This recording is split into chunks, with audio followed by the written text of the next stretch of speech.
I'm happy to introduce our next 10-minute speaker, Alanna Cooper. Alanna was the founding director of Jewish Studies for Siegal Lifelong Learning. She built a very robust Jewish Studies program that I am now the caretaker of, including courses and lectures with CWRU faculty, local experts, and visiting scholars in areas including Jewish history, Holocaust studies, contemporary Jewish topics, and Hebrew language.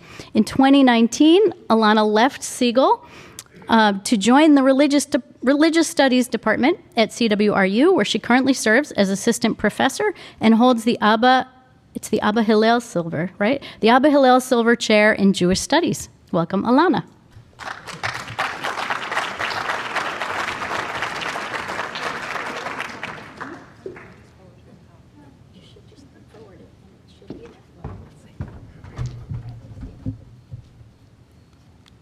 Oh, great.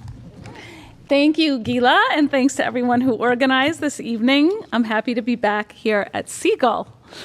So, is online Judaism here to stay?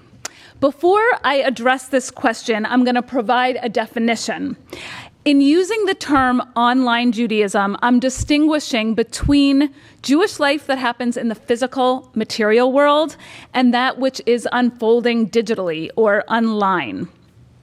During our intense months of COVID lockdown, there was a great migration of religious practice generally and Jewish practice more specifically from the material world to the online world. I'm talking about things like Jewish study, life cycle rituals, as well as prayer. But religion was moving into digital spaces long before COVID. In fact, experimentation with online religious practice began with the very advent of the World Wide Web. COVID only accelerated a process that had long been underway. So my short answer to the question is yes, online Judaism is hardly new, and indeed it is here to stay. My longer answer will come by showing a few examples of the most popular Jewish web-based programs and discussing their place in religious life today. First, though, I want to provide some context about the contemporary religious landscape in the United States. In recent decades, social scientists in this country have observed a decline in the prevalence of religious affiliation and religious practice. This graph, which was created by the Pew Research Center last year, provides a glimpse into the trend. Focus at first on the gray line. It shows that in 2007, 16% of U.S. adults identified as having no religious affiliation. By 2021, that number has risen to 29%, so almost a third of the adult U.S. population declares no religious affiliation. The other line to focus on here is the red one, which shows a steep decline in the number of those who affiliate with Christianity. This same trend is widespread among American Jews. Among them, a growing proportion identify as Jewish ethnically or culturally, but do not identify as Jewish by religion. Not coincidentally, we're also seeing now the closing up of synagogues and a drop in synagogue membership and other traditional Jewish institutions. These trends are cause for alarm among clergy and other religious leaders, but I want to suggest that these data points measure religion using categories that made sense prior to the advent of digital technology, and that they may be waning in relevance today. To clarify, I'll draw, just so you're not distracted anymore by that chart, I want to draw on a different sort of example. Contemporary studies also show that the use of the telephone is on decline. Each year, fewer people are answering their phones or using their phones to do business or connect socially. But it would be erroneous to conclude that communication and sociability are waning. We would do well to ask instead what sorts of technology is replacing the phone, and what social changes are associated with these new forms of communication. In other words, how is the advent of new technology linked with the emergence of new social and cultural forms? Likewise, I'm going to suggest that it's worthwhile to study how new digital technologies are changing the way people practice and understand the place of religion, of Judaism in their lives. And so I'll be focusing on 3 different web-based apps. The first is Sefaria, from the Hebrew word sefer, meaning book, and Sifriya, meaning library. Sefaria is a free digital library accessible to all. It was launched about 10 years ago to provide access to the Tanakh, the Hebrew Bible, in Hebrew and also in English translation. Since then, Sefaria has grown in the number and scope of texts it has made available and the languages in which they're translated. Do you want access to the Talmud, to mystical texts of the Kabbalah, to religious law, to Jewish philosophy, to liturgy? It's all here.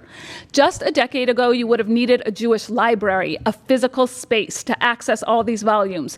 Now you can retrieve them anywhere and all of the time. Most remarkable is a feature of Sefaria is its repository of open source sheets that are created and shared by the users themselves. These are used to present various perspectives on themes or topics of interest. What, for example, do Jewish texts have to say about abortion, about sibling rivalry, about environmental stewardship? If you were lecturing on these subjects in decades past, you would have had to have been well-versed in the breadth of Jewish literature and have been able to identify and navigate through the texts that grapple with the issue at hand. You might have even brought in physical volumes from your own library and used them to teach. Later, when copy machines came into use, teachers began to literally cut and paste snippets from various texts and copy them on their Xerox machine. Holding these cobbled sheets together, the student could envision the actual physical books from which the various sources came. Now, with Sefaria's search function, sources can be culled from various time periods and genres and easily put into conversation with each other. This sheet, for example, which I pulled from Sefaria's repository, addresses the question of organ donation. It's critical to point out here that the font and the spacing are all the sources, which we're only seeing the first 2 here, but the font and the spacing are all uniform, erasing a sense of the text having been composed and printed in different times and places. So too, open access, which allows anyone to make these sheets and include any text they choose, democratizes knowledge, flattening all sense of authority, leaving open the question of which texts historically carried greater gravitas than others. Criticize or celebrate this approach to text teaching and study, the impact on the Jewish world is undeniable. To date, nearly 500,000 of these source sheets have been created and are available to anyone. In 2021 alone, 4 million unique users logged into Sefaria. The website aptly notes, at most hours of most days, there are more people using Sefaria than there are inside of any one physical Jewish space in the world. Returning to my question, how is the advent of new technology linked with the emergence of new social and cultural forms? In brief, Sefaria highlights the ways in which the religious practice of teaching and study is increasingly becoming disembedded from physical space and from the material world.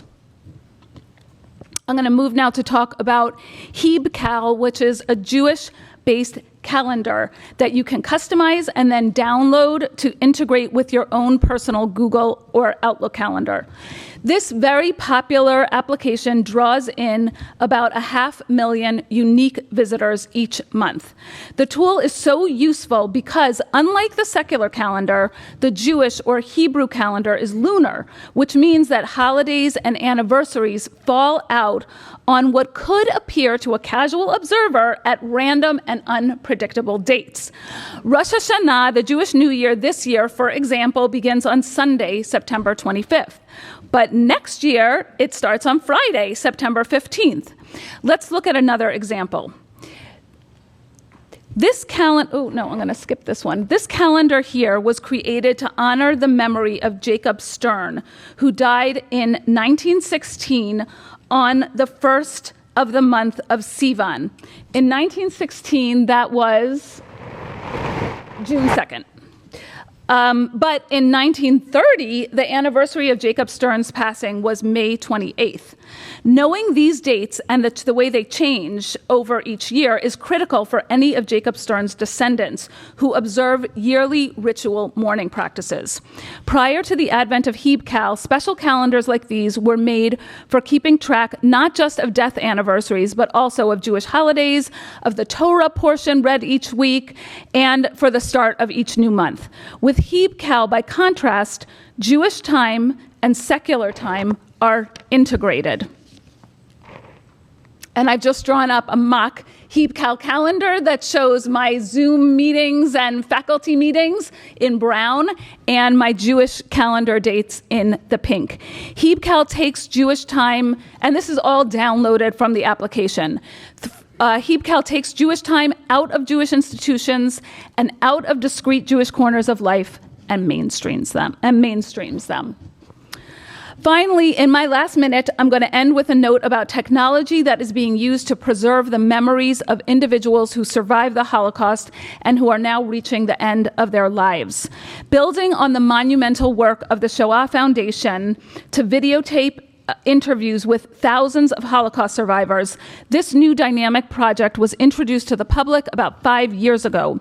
Survivors who narrate their life stories over the course of hundreds of hours are interviewed inside of a bubble of cameras that surround them.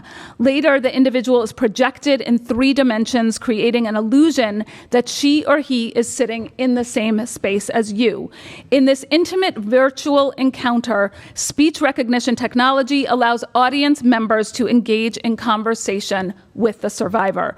Here in Cleveland, survivor Stanley Bernath, who passed away in 2019, lives on at the Maltz Museum through his projection and through the dialogues in which he engages with audience members. This innovative platform was designed to ensure that future generations would be able to learn about the Holocaust from firsthand witnesses. I'd like to suggest broader implications. This sort of technology allows for wrinkles in time, providing the user the ability to move fluidly between the present and the past. Perhaps this same technology can be applied to bring today's user into history. Each year at Passover, practicing Jews are adjured to picture, to imagine that they themselves came out of Egypt, escaping from slavery and moving into freedom. This injunction to place oneself in the past is traditionally fulfilled through the use of ritual, food, song, study, and even dramatization. What if we might go deeper and get closer to the events? Fancifully, what if we might meet and converse in 3 dimensions with dramatic characterizations of heroes from the Passover story, for example, Miriam, Aaron, and Moses himself? The Hebrew Bible admonishes remembrance with the verb zachor, remember, appearing nearly 200 times. With telepresence, the sense of being there and having had a real experience, even if it was virtual, is shown to enhance one's memory of the situation. New technologies can, in other words, be harnessed to allow us in the present to mingle with history. Of course, digital technology will never serve as a substitute for physical engagement with religious practice, prayer, study, and experience. It will, however, change the qualities of those experiences. I am hopeful for the good. Thank you.